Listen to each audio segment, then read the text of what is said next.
La idea hoy día es continuar con el proceso de comunicación y con todos los elementos del proceso de comunicación. Así que ya mismo comparto, espero que los puedan estar viendo.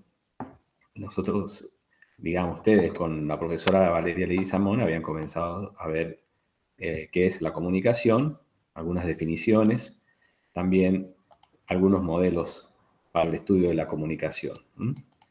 Entre ellos, los modelos de Aristóteles, y el modelo también de Shannon y Weber.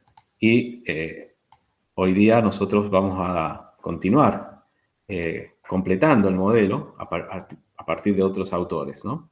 La idea es entender entonces la comunicación como un proceso, donde hay distintos elementos. Este es uno de los modelos más completos acerca de la comunicación, sobre todo de la comunicación interpersonal, pero que también se toma como abstracción de lo que puede ser la comunicación en una institución, con el público interno o el público externo, ya lo vamos a ver en alguna de las unidades, o también la comunicación masiva, donde ya el canal en el cual se transmite la comunicación son canales de medios masivos de comunicación o electrónicos y que llegan a no solamente un receptor, sino una multiplicidad de receptores, ¿no? Por eso la idea es tomar este modelo, que ya lo vemos, es más completo que los modelos anteriores. Vamos a analizar de acuerdo a cada uno de los elementos del modelo. En primer lugar, tenemos entonces a un emisor que quiere o tiene la intencionalidad de dar un mensaje. Para eso debe codificar ese mensaje en un código que pueda ser conocido por el receptor. Cuando decimos codificar un mensaje, significa que un mismo mensaje puede ser transmitido en distintos códigos, por ejemplo, códigos de señas. Si yo quiero saludar, como en este caso el emisor levanta la mano, y eso ya es un código de saludo.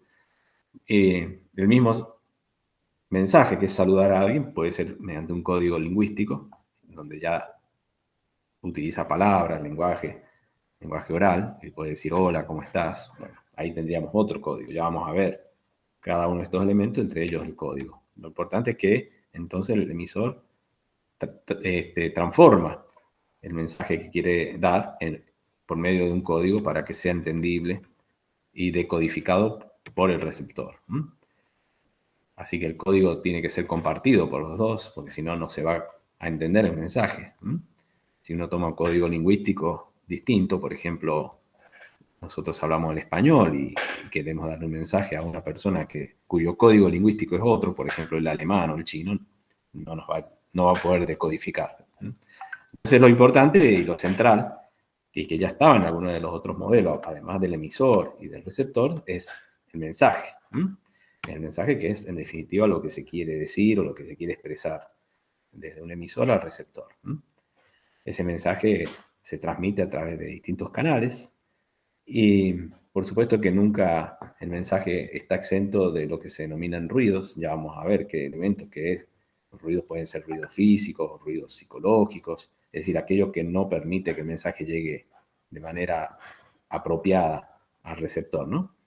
Ya hemos dicho, se puede expresar a partir de distintos tipos de códigos y luego el receptor interpreta, decodifica el mensaje y de ahí puede haber una retroalimentación, unas respuestas para continuar con el ciclo, en donde ya el receptor se convierte en emisor y el emisor en receptor. Eso se denomina la retroalimentación. Claro que todo este proceso se da en un contexto. Entonces vamos a ir viendo cada uno de estos elementos. La comunicación se puede dividir en distintos niveles para su estudio, ¿no? Así como cuando se estudia cualquier otro tipo de fenómeno de la vida, por ejemplo, animal, y también se divide el estudio de acuerdo a si se va a estudiar en la biología las células o la relación entre células que conforman un tejido, la relación de tejidos que conforman un órgano, la relación entre órganos hacen un sistema, por ejemplo, el sistema digestivo, respiratorio. Bueno, también la comunicación podemos estudiarlo a distintos niveles, desde lo micro hasta lo macro. El nivel interpersonal es aquella comunicación que llevamos nosotros, donde interviene solamente el pensamiento y el lenguaje, generalmente el lenguaje verbal. Por ejemplo, nos levantamos y nos decimos a nosotros mismos, ¿no? Sería ya comunicación intrapersonal, ¿no? Bueno, ¿cómo voy a vestir hoy día para ir a estudiar, a trabajar, ¿no? O bien cuando tenemos algún problema con alguien y nos decimos, bueno, le voy a decir tal cosa. Es decir, la comunicación que siempre tenemos internamente y que generalmente está a nivel de pensamiento, pero expresado siempre en un lenguaje, que es el mismo lenguaje verbal que usamos para expresarnos con otras personas, ¿no? Luego del nivel intrapersonal, que es el nivel mínimo, el interno, el individual, se encuentra ya el nivel interpersonal, es decir, estudios de la comunicación, donde se estudia el acto comunicativo entre dos o más personas, ¿no? En cualquier interacción social que participemos, ¿no? Por ejemplo, en estos momentos, una interacción que tiene que ver con una clase, donde hay una relación interpersonal. En general, bueno, yo ahora estoy como emisor, en algún momento les hago preguntas, ustedes levantan la mano, hacen sus preguntas y se convierten también ustedes en emisores y yo en receptor, ¿no?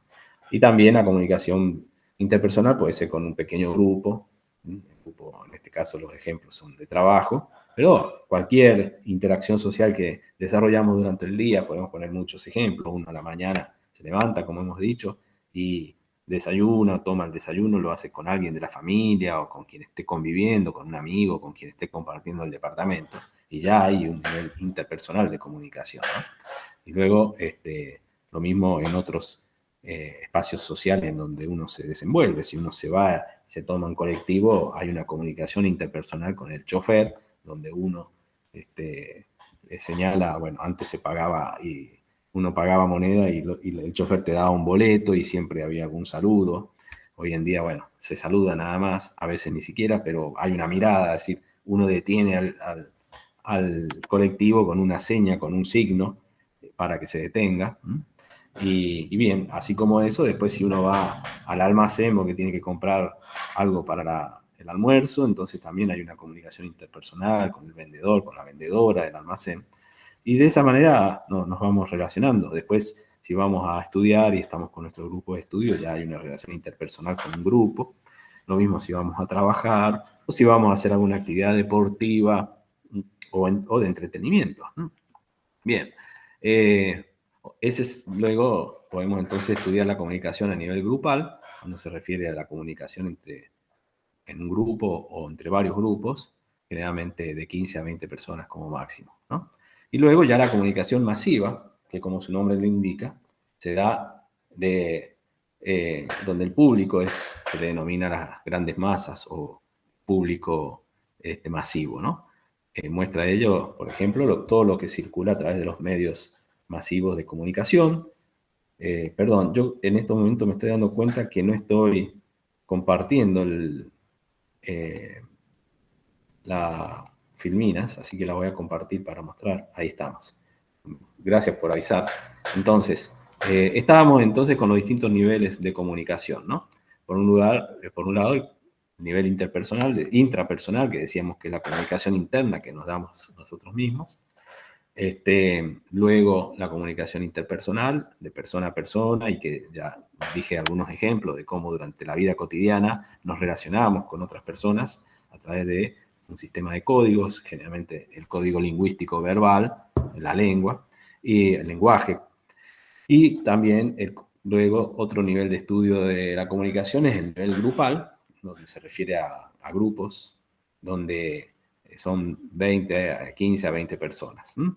Bien, entonces también en este caso tenemos la comunicación masiva, ¿no? En el caso de la comunicación masiva, entonces se da la comunicación entre un emisor o un grupo de emisores, por ejemplo, un grupo de periodistas, quienes manejan un medio de comunicación, y un público muy, muy masivo, muy extendido, que inclusive puede ser un público que no está ubicado en un solo lugar, sino que está disperso en una misma ciudad o en un país o mundial, ¿no? Cuántas veces nosotros participamos de eventos, por ejemplo, ver un partido de fútbol o un noticiero donde nos están mostrando imágenes o noticias de otros países, ¿no? En este caso dividimos los medios masivos entre medios masivos tradicionales, como el cine, la televisión, el diario, que son medios que se han desarrollado sobre todo durante el siglo XX. El diario un poco antes, o sea, los periódicos, los diarios han sido a partir del siglo XVIII, luego la invención de la imprenta, pero en cambio el cine, ya lo vamos a ver cuando veamos ese capítulo, tiene un desarrollo que es una invención a partir de fines del siglo XIX, en el año 1895-1896, por los hermanos Lumière en Francia, y bueno, luego la radio, que fue inventada a comienzos del siglo XX, primero como un invento de tipo de uso militar en el año 1906, 1907, es decir, de uso militar o científico, y luego ya como un medio de uso comercial en el año 1920 más o menos, ¿no? Luego vino la invención de la televisión en la década de 1940 más o menos, en 1950 llega a nuestro país las primeras emisiones de televisión que se realizan a través del Canal 7, que en ese momento era el canal público, y luego, bueno, tenemos hoy en día ya los medios tecnológicos digitales a través de Internet, que comienza su desarrollo a fines del siglo XX, a partir de 1990 más o menos, y hoy en día es el desarrollo más rápido que se está dando a través de estas nuevas tecnologías que son cada vez más con un uso de distintos códigos, no solamente el lingüístico verbal, sino también las imágenes, y donde a través de estas plataformas digitales se puede transmitir mensajes de distintos tipos, ¿no? Y llegar a un público masivo también. Bueno, eso sería el nivel de estudio de los medios de la comunicación a nivel masivo, ¿no?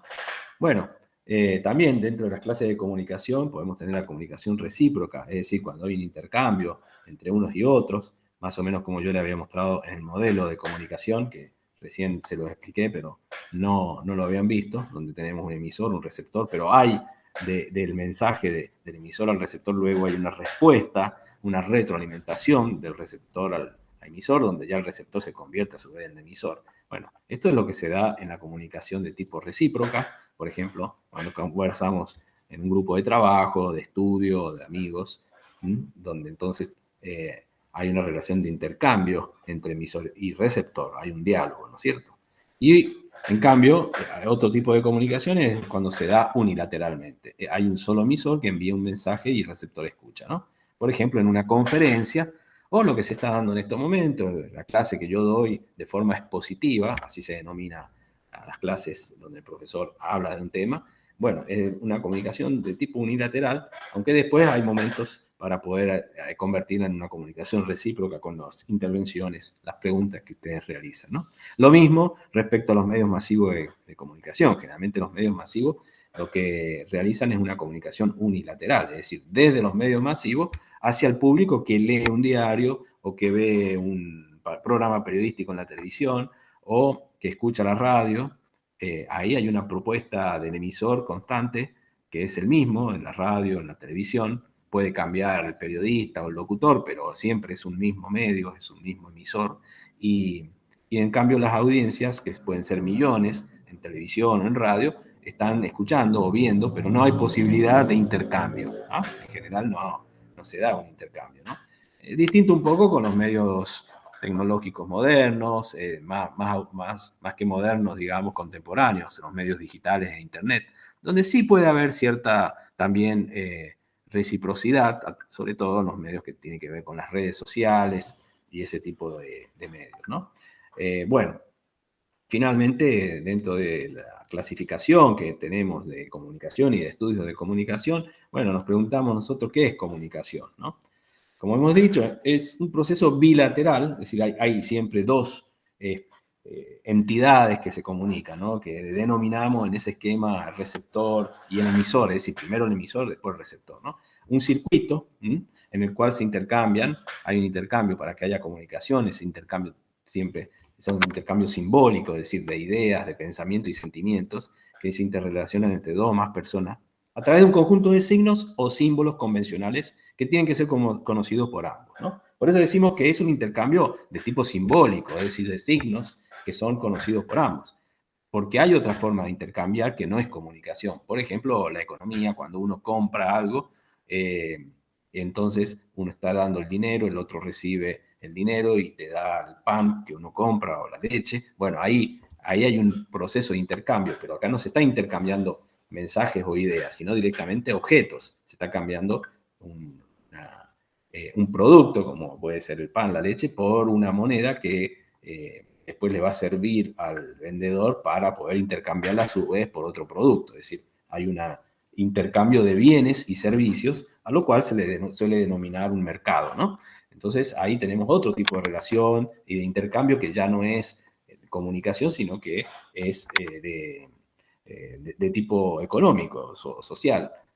Aunque en toda relación social, en todo intercambio de tipo social, aunque sea económico y aunque sea de tipo, por ejemplo, en los intercambios de tipo político, es decir, cuando hay una autoridad de la cual emana una ley, una orden que todos tenemos que respetar, por ejemplo, los semáforos, uno sabe que tiene que manejar y llega al semáforo y parar, ahí hay una ley, una ordenanza municipal que establece, o una ley nacional que hay que parar, ¿no? Entonces ahí hay un tipo de relación de autoridad donde tenemos a alguien de la cual emanó esa autoridad, esa ley, para poder ordenar el tránsito, porque si no habría choques cada 2 minutos.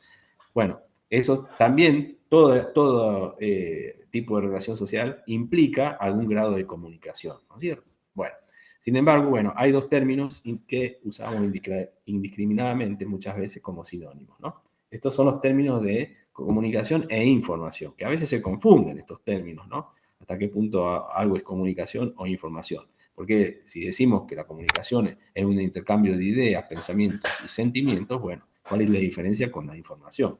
En el caso de la información es transmitir ideas en un solo sentido, es decir, de manera unilateral. Por eso cuando decíamos recién, me permiten mostrar, ¿no?, este tipo de clases de comunicación, donde decíamos que hay comunicación recíproca y comunicación unilateral, estrictamente se le denomina comunicación, diríamos, a la recíproca. Cuando hay unilateral sería, sobre todo, más que comunicación, información, ¿no? Bueno, pero a los fines de este estudio, decimos entonces que información es transmitir ideas en un solo sentido, ¿no? De manera unilateral, el emisor transmite un mensaje y el receptor lo recibe sin que exista reacción o respuesta, ¿no?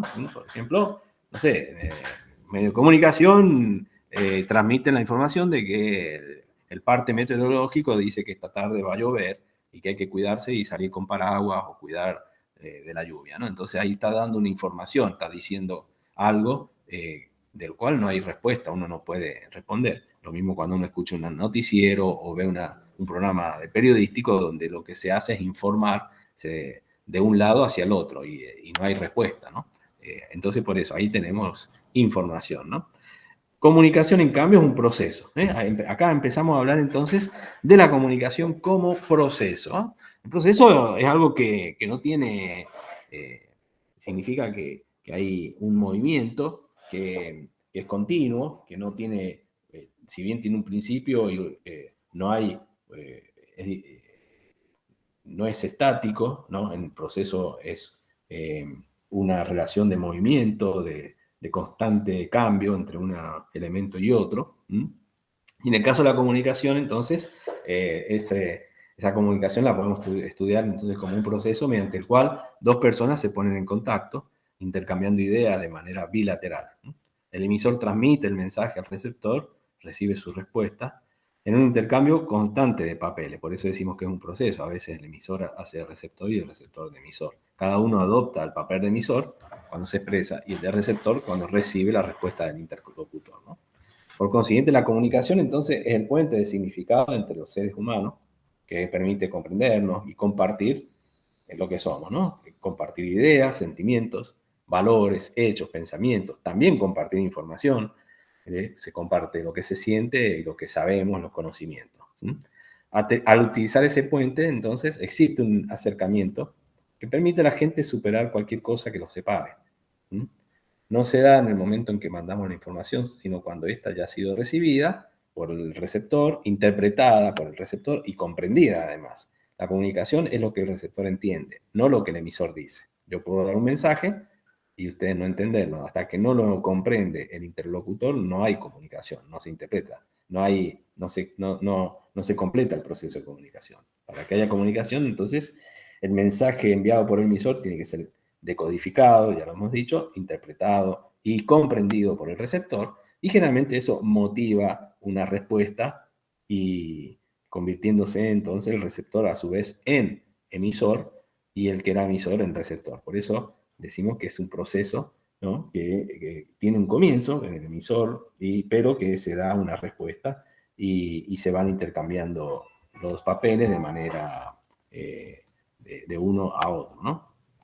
Bien, ¿cuál es el alcance de la comunicación y los fines? Bueno, según ciertos estudios así cuantitativos sobre la comunicación, se dice que el 70% del tiempo nos estamos comunicando. Esto con los ejemplos que ya les dije. Aunque hagamos una actividad, la que sea, una actividad económica o productiva, ir a trabajar, uno trabajará en una oficina, otro en una fábrica, o alguien será vendedor ambulante, como sea, o sea la actividad que hagamos, siempre estamos comunicándonos, ¿no? Además estamos comunicándonos, como hemos dicho, en el primer nivel, que es el intrapersonal, que es con nosotros mismos, pero siempre estamos comunicándonos con otros, con otras.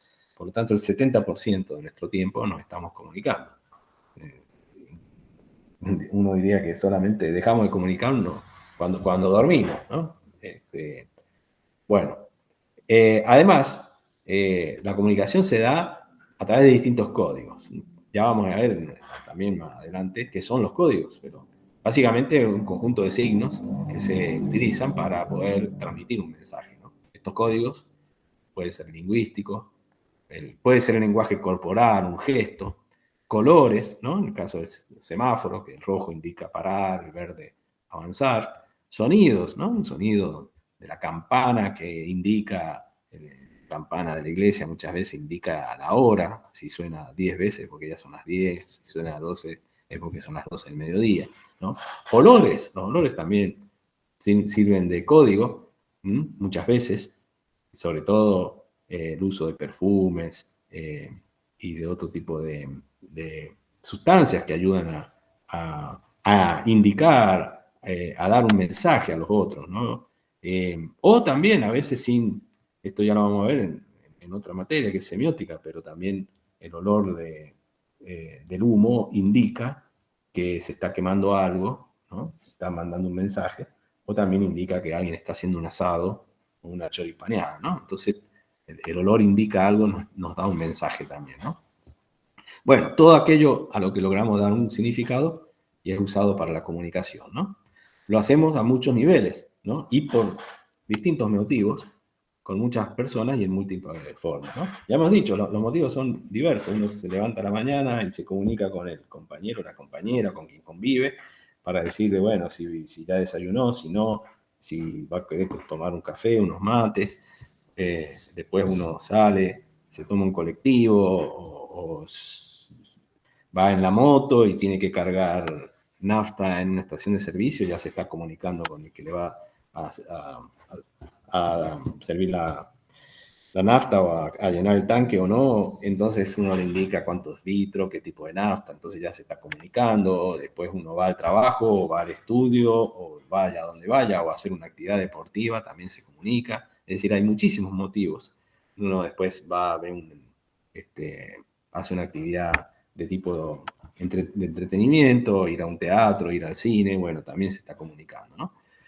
Bien, entonces, para volver al proceso de la comunicación, vamos a tomar el esquema con los distintos elementos de la comunicación, en el esquema más completo que se usa para analizar la comunicación, ¿no? Tenemos entonces los distintos elementos del proceso de la comunicación. Por un lado, el emisor, que es quien envía el mensaje. Ese mensaje se da en un contexto determinado, lugar donde se lleva a cabo el proceso comunicativo, es decir, el contexto de intercambio o el contexto de interacción con otros, ¿no? Ya lo hemos dicho, si el contexto puede ser el hogar, la casa de uno, o el almacén donde uno va a intercambiar dinero por algún producto y ahí hay comunicación también, o el colectivo que uno se toma y ese es otro contexto, o si uno va a un club y va a hacer deporte o al gimnasio, también hay otro contexto que también es un contexto comunicativo, ¿no? El canal, entonces, es por donde se envía el mensaje, ¿no? Es por donde circula desde el punto de vista físico el mensaje. Puede ser el aire, cuando uno se comunica en lenguaje lingüísticamente, en forma oral, bueno, hay un elemento físico por el cual se transmite la voz, y la voz se transmite a través de ¿qué? Del aire, a través de vibraciones que le llega al otro, al oído. Ese sería un canal, por ejemplo. Pero hay otros canales, por supuesto, canales que pueden ser de tipo electrónicos, como el caso de Internet, donde el mensaje se transmite a través de cables o de fibra óptica o a cualquier otro tipo de canal, ¿no? El código, esto ya hemos dicho, ¿no? El emisor tiene que usar un código para poder emitir su mensaje, es un conjunto de signos con los que se forma el mensaje, ¿no? Esos signos pueden ser de distinto tipo, pueden ser signos lingüísticos, signos verbales, ¿no? Como el que estoy usando ahora, o signos también gestuales, visuales, también auditivos. Bueno, hay una cantidad de tipos de signos y de códigos que los vamos a ir viendo, ¿no?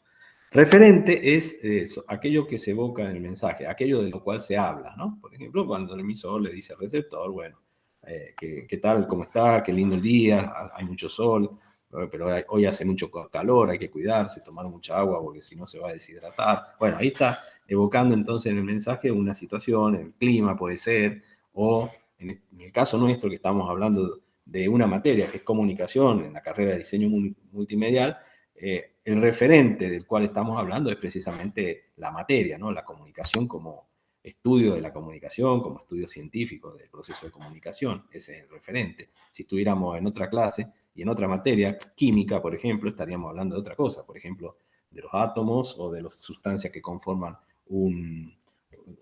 los elementos que conforman una cierta sustancia, ¿no? Por ejemplo, uno diría el agua, que está formada de hidrógeno y de oxígeno, entonces ahí el referente está relacionado con esa materia, con química, ¿no? O cuando uno va a hacer una compra a la panadería y dice, deme una docena de facturas, o media, o 3 facturas, y entonces el referente es eso, uno está comunicando verbalmente, le está diciendo al otro lo que necesita, y la otra persona le va a decir, bueno, aquí tiene, hay o no hay, o le da directamente y le dice son 150 pesos, ¿no? Si son 3 facturas, ahora que cuestan 50 pesos cada factura, bueno, 3 facturas, 150 pesos. Ahí le está devolviendo el receptor el mensaje, hablando, en este caso, ya no de la factura o del pan, sino de la moneda, del costo del pan, ¿no? Bueno, el mensaje, entonces, ya hemos dicho, es lo que el emisor le dice al receptor. Ese mensaje hace referencia a un referente, y el receptor es quien recibe el mensaje del emisor, ¿no? Así que, bueno, por supuesto, estos son los elementos básicos del proceso de comunicación. Ya hemos visto cuando hay un proceso de comunicación es porque hay una retroalimentación, hay un feedback, le denominan también en lenguaje inglés, una vuelta donde el receptor se convierte en emisor y da una respuesta o a su vez emite un mensaje que es también en un canal determinado, en un código, y es recibido por el emisor. Entonces, por eso hablamos de proceso de comunicación, ¿no? Tomando de nuevo estos elementos, hablamos de proceso porque hay una ida y una vuelta entre mensajes, entre emisor y receptor, donde los mensajes entonces están dados en un contexto determinado, con un canal, un código. ¿Y por qué decimos proceso? Bueno, porque se requiere entonces un contexto que remita al referente del cual se va a hablar, ¿no? Si estoy en un contexto de un almacén, seguramente el referente va a ser aquello que yo necesito comprar en el almacén. Por supuesto que en un almacén, si uno se hace amigo del almacenero, puede hablar de otros temas, y capaz que uno llega y lo primero que habla es del clima, y dice, hola, buen día, ¿cómo le va? Bien, acá estamos con mucho calor o mucho frío, y ahí a veces se intercambian otro tipo de mensajes, dice, ¿cómo está usted? Y estoy bien, contento porque ganó River, o porque ganó Boca, o triste porque ganó Boca y perdió River, no sé, hay como otro tipo de comunicación también ahí, donde el referente puede ser otra cosa, hasta que finalmente uno diga, bueno, el vendedor le va a decir, bueno, ¿qué es lo que desea? ¿A qué vino? Vino a comprar algo, no es que vino a hablar del clima o a hablar del fútbol, ¿no? Entonces ahí se convierte entonces en ese contexto, el referente sería el producto que uno va a comprar, o en el caso de otro tipo de interacción social, como en este caso que es nuestro, estamos hablando específicamente de un tema que es la comunicación. Bueno, el referente es este, el tema del cual estamos hablando, así como un biólogo si da una clase y da la clase sobre moluscos, hablaría, el referente sería los moluscos, y diría, entre los moluscos hay distintas especies, están los pulpos, están los caracoles, por ejemplo, que son ejemplos de moluscos. Ahí esos son los referentes del cual están hablando, ¿no? Bueno, por supuesto, tiene que ser perceptible por destinatario, tiene que haber, como hemos dicho, el código tiene que ser un código en común para que haya comunicación. Ya, si el código que usa es el código lingüístico, el idioma es un código lingüístico y estamos usando el español, y vamos a otro país, de repente nos toca ir, tenemos la suerte de ir a un país donde se hable de otro idioma y nos trasladamos a, no sé, a China, y bueno, vamos y pedimos algo, no nos van a entender porque estamos utilizando un código distinto. A su vez, si en China nos hablan, no le vamos a entender. Entonces vamos a tener que usar un código en común, las señas, por ejemplo, para poder comunicarnos, ¿no? Bueno, además se necesita un canal físico que permite establecer y mantener materialmente la comunicación. Ya hemos dicho, ¿no? Si estamos en comunicación verbal oral, ese canal físico es el aire por el cual uno puede transmitir el sonido de las palabras, y la otra persona, a su vez, ese sonido a través del aire se transmite con vibraciones, y a través del oído transforma esas vibraciones, a su vez, dentro del aparato que tenemos en el oído, el tímpano y demás, y son transmitidos al cerebro y son escuchados y decodificados a su vez, ¿no? Es el canal físico, pero el canal físico puede ser otro, también la luz, ¿no? Cuando yo veo una película o leemos un aparato digital, bueno, se transmite a través de un medio que es lumínico, luces que nos dan colores, formas, con lo cual podemos decodificar un mensaje, ¿no? Bien, eso entonces son parte de los elementos del proceso de comunicación, ¿no? Pero para que haya proceso, tiene que haber un intercambio de roles, ¿no? Donde el emisor le manda un mensaje al receptor, y el receptor se convierte a su vez en emisor. Luego este emisor un mensaje al receptor, y el receptor de nuevo se convierte en emisor y transmite el mensaje al receptor. Entonces es un proceso generalmente circular, por lo menos en la instancia comunicativa o de interrelación social en la que uno participa, ¿no? Hasta que llega un momento que, bueno, se termina porque uno se va de ese espacio social. Yo llego a un almacén, soy el emisor, digo, necesito 1 kilo de pan, el receptor, el almacenero, el panadero, él escucha, pero a su vez él se convierte en emisor y dice, bueno, acá tiene el pan, ¿qué pan quiere usted? ¿Quiere pan con grasa o quiere pan francés? Uno mismo le contesta, deme pan con grasa, medio kilo, y el emisor le dice, bueno, acá tiene, el receptor, que era el panadero, se convierte en emisor, acá tiene medio kilo, son 100 pesos, ¿no?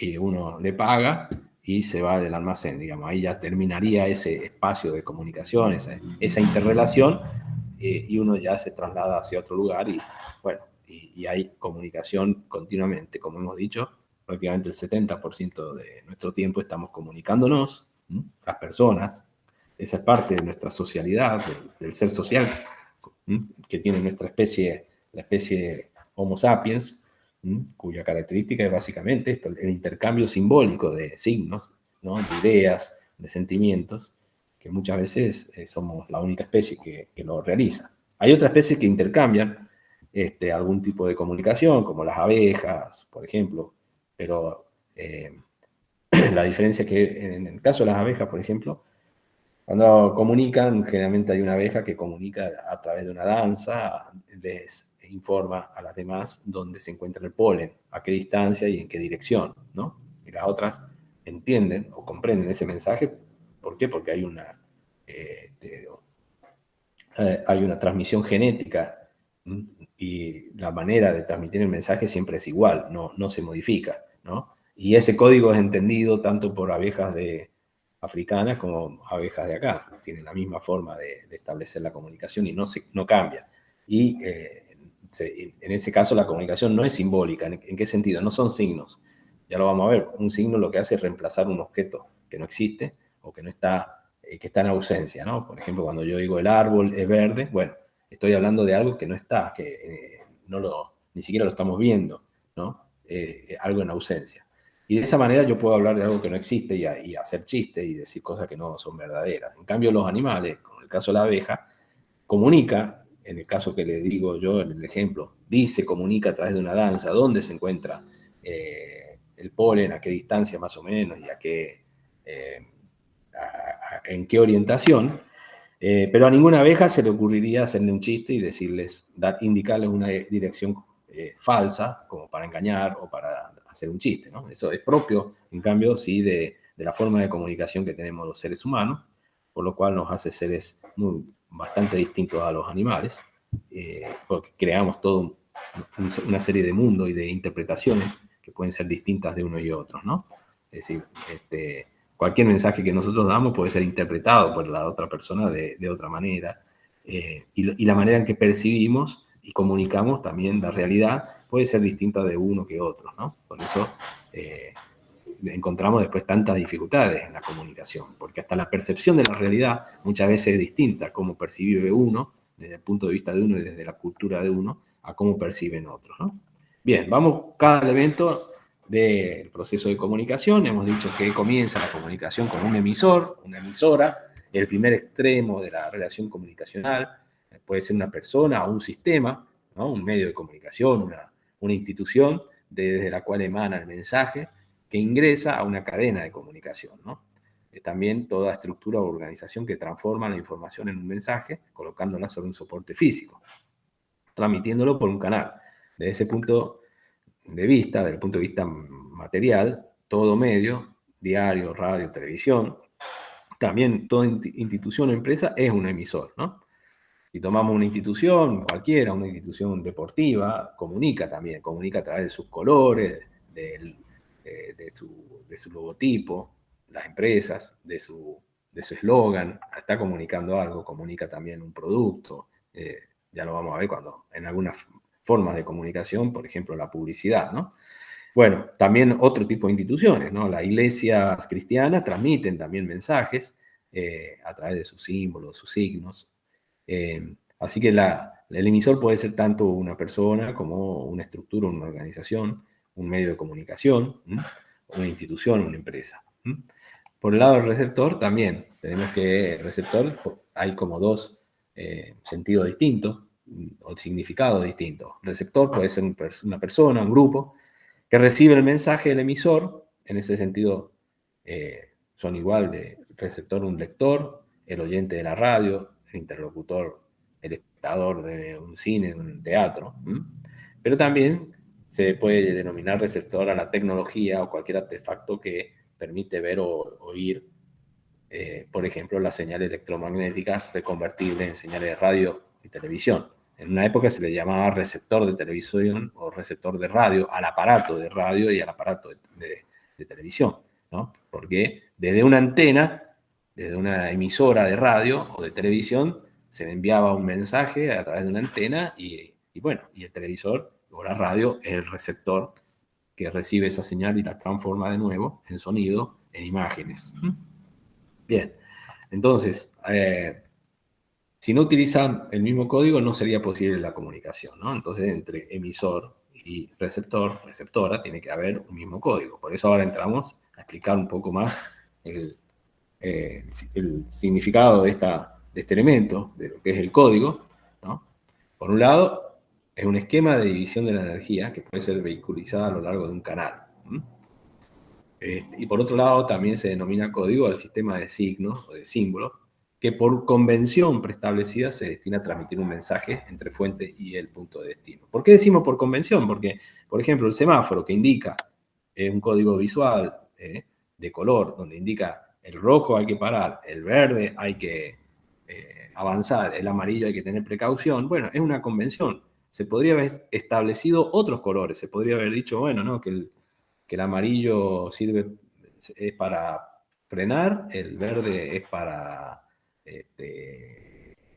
andar rápido y el rojo es para andar lento, por ejemplo. Entonces, se podría haber establecido otro tipo de convención con esos símbolos, con esos signos, ¿no?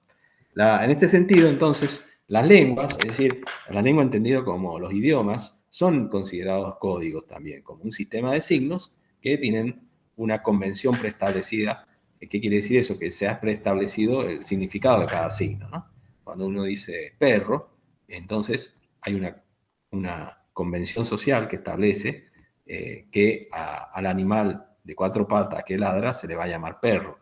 En nuestro código, que es el código lingüístico idioma español, en otro código lingüístico, en otro idioma, como el inglés, no se le llama perro, se le llama dog, por ejemplo. Eso es lo que me acuerdo yo de mi escaso conocimiento de inglés, ¿no? Entonces ahí vemos que también las lenguas, los lenguajes, lo que llamamos comúnmente lenguaje o idioma, son considerados también códigos, ¿no?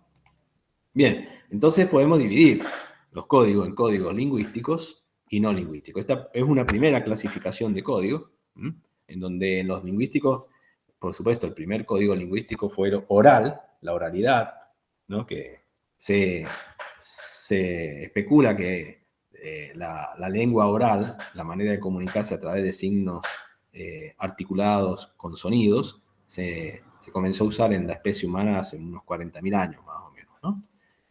Gracias al desarrollo de, por supuesto, un cerebro en la etapa evolutiva de los primates. Los primates es una especie mamífera que surge en la etapa de la evolución hace 2 millones de años más o menos. De los primates nosotros somos descendientes, y bueno, de esos primates surgen distintas ramas, por un lado los simios, por otro lado los homínidos, y dentro de los homínidos hay distintas especies, aún hoy en día, ¿no? Estamos nosotros, los Homo sapiens, pero hay otras especies homínidas, por ejemplo, los chimpancés, los gorilas, que no tienen un lenguaje oral como nosotros, articulado, ¿no? Y bueno, el lingüístico entonces comenzó como un lenguaje oral y luego se inventó la escritura. Se calcula que la escritura, tal como la conocemos hoy en día, así con cada sonido tiene su letra que lo representa, ¿no? La A, la B tiene su propia letra. Bueno, ese tipo de escritura se calcula que tiene unos 6.000, 7.000 años, ¿no? La taquigrafía, que es otra forma de escribir, la lógica, el braille, el lenguaje de los sordomudos, que es un lenguaje de tipo de seña, donde se transforma ciertas señas en palabras, ¿no? Eso serían códigos lingüísticos. Entre los no lingüísticos, en cambio, tenemos los números. Hay un código donde se está transmitiendo una dimensión numérica. También los gráficos y los códigos lingüísticos, icónicos. Dentro del código icónico encontramos diferentes tipos de signos icónicos. Por ejemplo, una imagen, una fotografía, una historia, el dibujo de algo. El cine, por ejemplo, también está conformado por imágenes en movimiento. Por lo tanto, ahí tenemos un código icónico, ¿no? Bueno, dentro entonces de esta clasificación de códigos, podemos ampliar esa clasificación y establecer una clasificación según los sentidos en el cual se recepta el código, ¿no? El mensaje. Entonces, desde ahí tenemos, de acuerdo al sentido que interviene para entender un código, tenemos los códigos visuales, por ejemplo, la pintura, la escritura, la fotografía, el cine. Tenemos códigos auditivos, ¿no? El lenguaje oral, la música. Tenemos códigos olfativos, perfumes, que también envían un mensaje. Códigos táctiles, las caricias, tipos de caricias también emiten un mensaje, ¿no? Y también código gustativo, ¿no? Los sabores, que también pueden transformar un mensaje a través de sabores, ¿no? Donde se transmiten básicamente sabores, ¿no? Entonces, en un esquema de doble cuadro, de doble entrada, tenemos, por un lado, códigos verbales y no verbales, ¿no? Dentro de los verbales podemos distinguir entre vocales y no vocales. Entonces, acá tenemos, por ejemplo, el verbal lingüístico hablado, por un lado, porque es vocal. En cambio, no vocal, ¿qué quiere decir? No oral. Cuando decimos vocal, deberíamos poner oral también. Oral o vocal. Voy a poner oral o vocal. Bueno, y no vocal sería no oral o no vocal, ¿no? Entonces, entre los oral, entre el código oral, el lingüístico hablado, ¿no? Que es el que se usa en la humanidad desde hace más años, de miles, de 100, hemos dicho ya unos 40.000 años más o menos, ¿no? En distintos idiomas que se han ido transformando, por supuesto, los idiomas no siempre son los mismos, se van transformando. Y después en el verbal, lingüístico escrito. Como hemos dicho, el lingüístico escrito ya tiene unos 6.000 años más o menos, de acuerdo a los descubrimientos que se va haciendo de distintos escritos, ¿no? Entre el código no verbal está, por ejemplo, la acentuación, cuando uno habla y dice las palabras más fuertes indican que está enojado, el volumen, el tono, el timbre de voz, que es oral también, o vocal, pero no es verbal. Y en códigos no verbales y no orales, por ejemplo, las danzas, la música, la plástica, que serían de tipo visuales, igual que el lingüístico escrito es visual, no es oral, es visual, ¿no? La escultura, el cine, la fotografía. Ahí tendríamos entonces una clasificación también de los códigos de comunicación.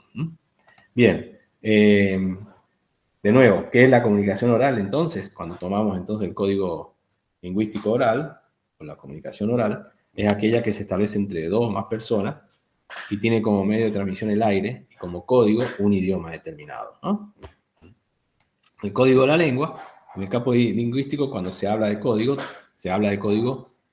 en dos sentidos, en dos significados. Uno, como repertorio o conjunto de signos o unidades, o también como modo de empleo de esos signos o conjunto de reglas que nos permiten combinar esos elementos para producir mensajes, ¿no? Es decir, el código es no solamente el conjunto de signos, sino también el conjunto de reglas de uso de esos signos. Y en general se utiliza el término código como sinónimo de lengua, de idioma, poniendo en evidencia el carácter de sistema que tiene un código, ¿no? Y la lengua en general.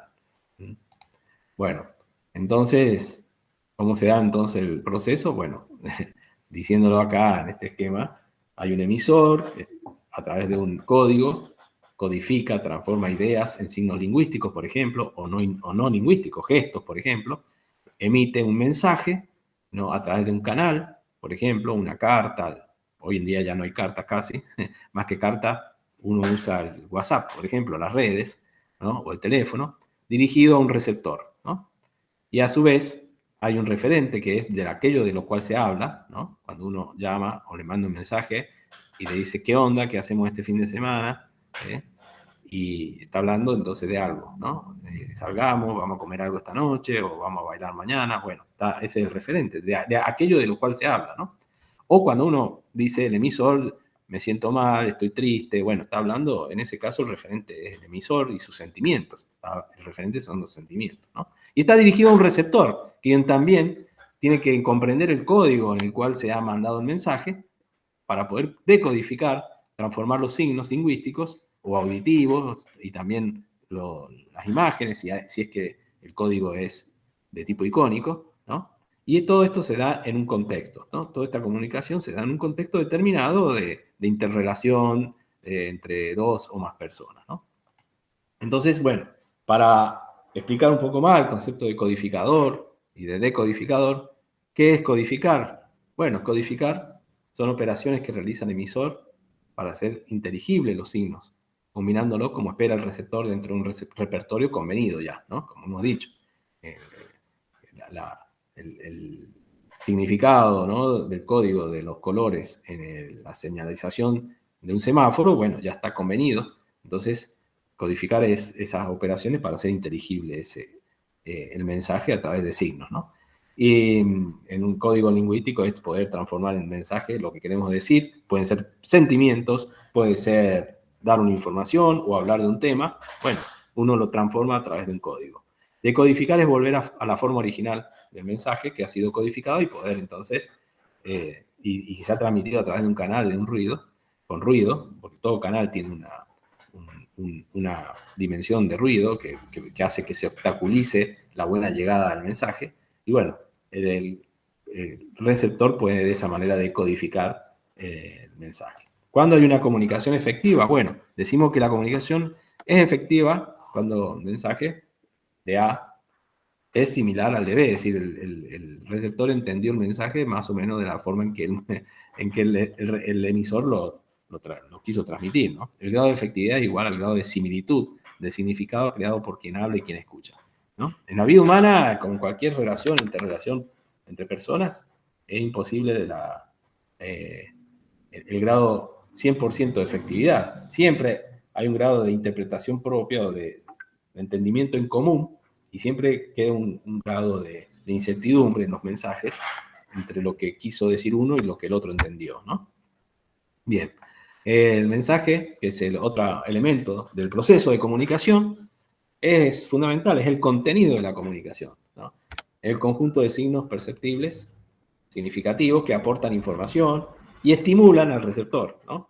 Estimulan en el sentido que provocan una cierta respuesta en el receptor, ¿no? Es el conjunto de elementos significantes combinados sobre la base de uno más código para transmitir significado, que es a su vez interpretado de acuerdo a esos mismos códigos o de acuerdo a otros códigos, ¿no? Ese es, entonces, el mensaje, lo más importante es esto, es el contenido de la comunicación, es lo que se quiere. Sería en el esquema de Aristóteles el qué, ¿no? En Aristóteles el esquema era quién dice qué y a quién, ¿no? Ese qué, el qué se dice, sería el mensaje, ¿no? El canal es parte esencial también del proceso de comunicación. Sin canal físico no habría comunicación. Es el medio por el cual el mensaje se codifica y llega al destinatario dentro de un contexto informacional o comunicacional. La dirección que sigue la comunicación al atravesar un conductor, ¿no? Puede ser por eso el aire, un cable por donde va la información o donde va la comunicación, la propia luz por donde se transmite el mensaje. Todo elemento que actúe como soporte físico para la transmisión de un mensaje es canal. El aire, la película, los discos, etc., ¿no? En el caso ahora de Internet, bueno, tanto el Wi-Fi es un canal que emite ondas electromagnéticas. En el fondo, el sistema de Wi-Fi, por el cual nosotros recibimos mensajes a través del celular o de la computadora, sin cables, es el Internet. Bueno, es a través de un sistema de microondas muy semejante a la microonda de radio, ¿no? Bueno, el ruido es otro elemento que lo hemos hablado poco, pero en toda comunicación existe ruido, ¿no? Es un conjunto de factores que influyen en el canal de comunicación, produciendo interferencias entre el emisor y el receptor. Es todo lo que perturba la comunicación, introduciendo información no deseada o no comprensible. A eso se denomina ruido. Todo canal tiene algún nivel de ruido, entonces de lo que se trata es de reducirlo al máximo, ¿no? Si usamos el canal del aire para transmitir a otro y la otra persona está al lado, bueno, uno le habla en un tono y con un volumen determinado. Pero si la persona está a 30 metros, uno ya le pega el grito, porque sabe que ese canal, que es el aire, tiene su limitación. Cuando uno habla, emite sonido y ese sonido se transmite por el aire a través de ondas, pero llega un momento que si la distancia es muy larga o es muy grande, bueno, se hace más débil esas ondas y no llegan al destinatario. Por eso uno pega el grito para que el otro escuche. Esa es una manera de evitar y de poder hacer frente a un obstáculo que es el ruido, en ese caso, cuando el canal es el aire. Pero tenemos otros tipos de canales, por ejemplo, el canal que se usa para la señal de televisión, bueno, también, o la radio. Si uno va escuchando radio, te das cuenta que las radios, las emisoras de radio FM tienen un radio de escucha, que suele ser varios kilómetros, y para que se escuche a más kilómetros, por ejemplo, ya en Patquía, una emisora de acá, Patquía está a 70 kilómetros, se necesita entonces que la potencia de emisión y de la antena tiene que ser mucho mayor, ¿no? Bueno, el contexto es la situación concreta en la que se produce la comunicación. Es necesario conocer los elementos que rodean para no caer en equívoco respecto a la verdadera significación, ¿no? O sea, es lo que uno hace cuando uno se comunica, uno interpreta el contexto en el que está para tratar de transmitir el mensaje de acuerdo al contexto. Si uno va, ¿no es cierto?, a el contexto de, supongamos, una iglesia o que uno va a una celebración religiosa, a un casamiento, bueno, ese es un contexto. Entonces uno trata de conducirse y de comunicarse de determinada manera. Distinto a que si uno va a la cancha de fútbol. En la cancha de fútbol uno va vestido de una manera y también habla de determinada manera, a veces gritando, insultando al árbitro o a un jugador. En cambio, en una iglesia no lo va a hacer. En una iglesia va y el contexto es distinto, entonces uno se comporta comunicacionalmente de otra manera, ¿no? Entonces también el contexto, además de ser la situación concreta en la que se produce la comunicación, y hay que conocer ese contexto para no caer en equívoco, es el conjunto también de unidades lingüísticas situadas en cercanía en un segmento de discurso, que su presencia condiciona su significado, ¿no? El contexto ayuda a legitimar y a entender mejor el significado. Finalmente, la retroalimentación, el control que ejerce el emisor de un mensaje respecto a quién y cómo lo recibe, es decir, es la respuesta que recibe del receptor y ayuda a que el emisor pueda controlar para ver si el mensaje se entendió o si hubo equívoco o si no se entendió. Es la respuesta que, como efecto de la información recibida, el receptor devuelve al emisor. Por eso es un proceso circular. El receptor se convierte a su vez en emisor. En las transmisiones radiotelefónicas o televisivas de exteriores, por ejemplo, es la sintonía de la propia emisión original enviada a estudios que regresa al lugar para su control de salida, ¿no? Pero los estudios de televisión, bueno, tienen a su vez una retroalimentación en un televisor para que ellos, los que están en el control de operadores de radio o de televisión, tienen su receptor de radio y televisión para poder controlar a ver si el mensaje se está transmitiendo bien a través de la televisión o de la radio, ¿no?